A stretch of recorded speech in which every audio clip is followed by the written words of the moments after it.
All right, this is Barton George coming to you live from the Gartner Data Center Conference, and I'm here with Dan Chu. Dan, how are you? I'm doing great, Barton. And I know you are a VP at VMware, and your role is? I'm the Vice President of Emerging Products, and I head the cloud business at VMware. Excellent. So you just got through giving a talk here. Can you just give sort of a real high level, what were the key points that you touched on in your talk? Yeah, so Barton, the biggest things I focused on were giving people a recipe of what we're seeing customers actually do to take advantage of the cloud in the here and now, in the near term, both in terms of being able to implement a private cloud to really gain the next layer of efficiencies in terms of running their internal IT, as well as how they can be flexible in terms of evolving that into leveraging, as they need to, public cloud resources from a whole set of compatible cloud providers. So at this point, what would you say when you talk about customers, where are the majority on that continuum of virtualization to private cloud to public cloud, if you had to break it down in percentages or how would you weight it? Right. It's a great question. I actually, right when I started my talk, I actually asked for a show of hands of sort of customers in terms of there are probably 300 people or so in the room standing remotely. And I'd say the count I heard was 95% of them were virtualizing, and not just virtualizing, but virtualizing with VMware. Number two, I asked, well, how many people are actually have an active private cloud project? And I'd say my take was probably about 15% of the people raised their hands. And then the last one I asked was how many people actually have a public cloud project? And I saw probably 5 or 10% of the people raise their hands. I'd say that's probably pretty representative. What I see is the three phases I really see are customers who are finding the value in standardizing and virtualizing their internal environments with VMware so that they can take their compute, their storage, their network, and they can get great efficiencies. I've seen on the average of $8,000 of hard ROI per application, per workload. It's kind of phase one, and not only get the savings from an infrastructure standpoint, but get a much higher level of availability and fault tolerance, be able to get a much higher level of being able to dynamically manage their resources and service levels. That's phase one. The second phase, which is right now a lot of big customers are in the midst of, is really adopting the private cloud from a management standpoint. Getting self-service and automation in terms of provisioning new services, collapsing the time it takes to get a new image out to an end user or a developer from weeks to minutes, as well as implementing things like chargeback, dynamic capacity planning and management, configuration control, things that they really need to really take advantage of this dynamic environment and actually make it more manageable as opposed to less.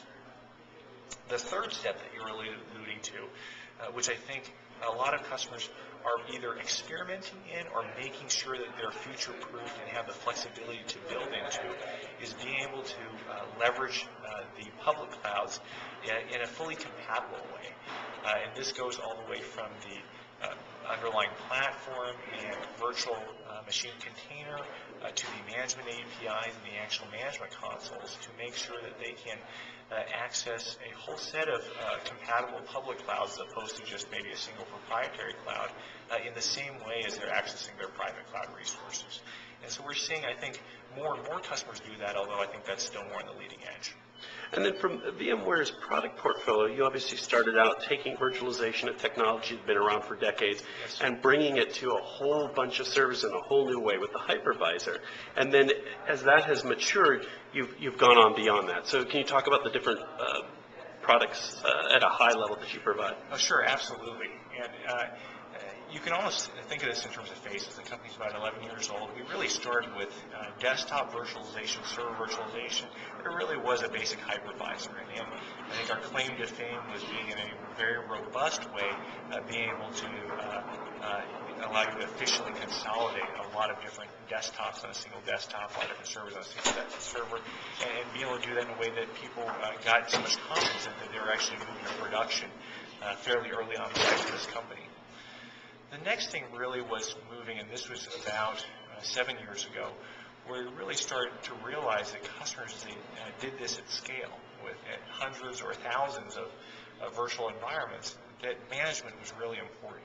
as well as other capabilities like high availability, like being able to move environments from machine to machine without downtime, being able to dynamically load balance service levels across machines.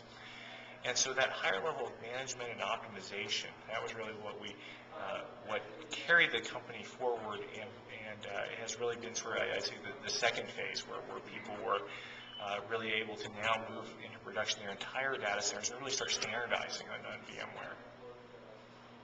Beyond that, we've really looked to kind of fulfill the final leg of that journey by really sort of bringing this into the model of being a private or public cloud. So we've taken our platform and enabled it not just for internal data centers, but also for cloud providers, where my team now has over 1,300 service providers worldwide within our vCloud program.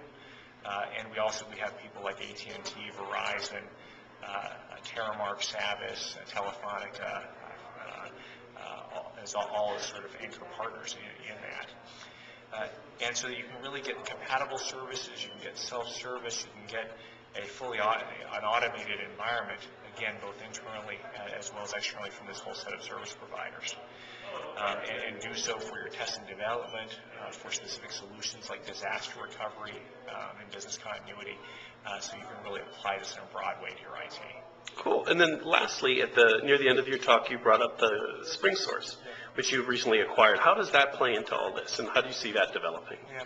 Well, one of the things that we've found a great deal of excitement around, and we've been working with Spring Source just as a partner for quite a while, even before we acquired them, was the idea that being able to really deliver all this value just at the infrastructure layer is very exciting and meaningful to customers, but that over time, being able to do that at an application level and in terms of how applications are developed, how they're configured, and how they're managed over time, can have some really profound impacts if you actually integrate and optimize that with what we can do at the infrastructure level. So Spring Source, for those of you guys who don't know, is a company that is sort of the core maintainers and community around the Spring framework, which is used by about 60% of all enterprise Java developers today. They also have, through acquisitions and sort of additional projects, also become sort of the core maintainers and leaders for Apache HTTP on the web server side, Tomcat again on the web and app server side, as well as the Hyperic open source management suite.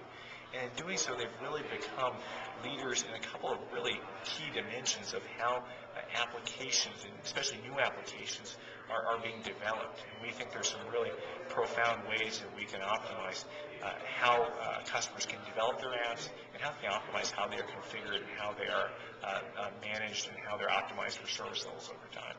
Excellent. Dan Chu, thank you so much. Thanks, Martin.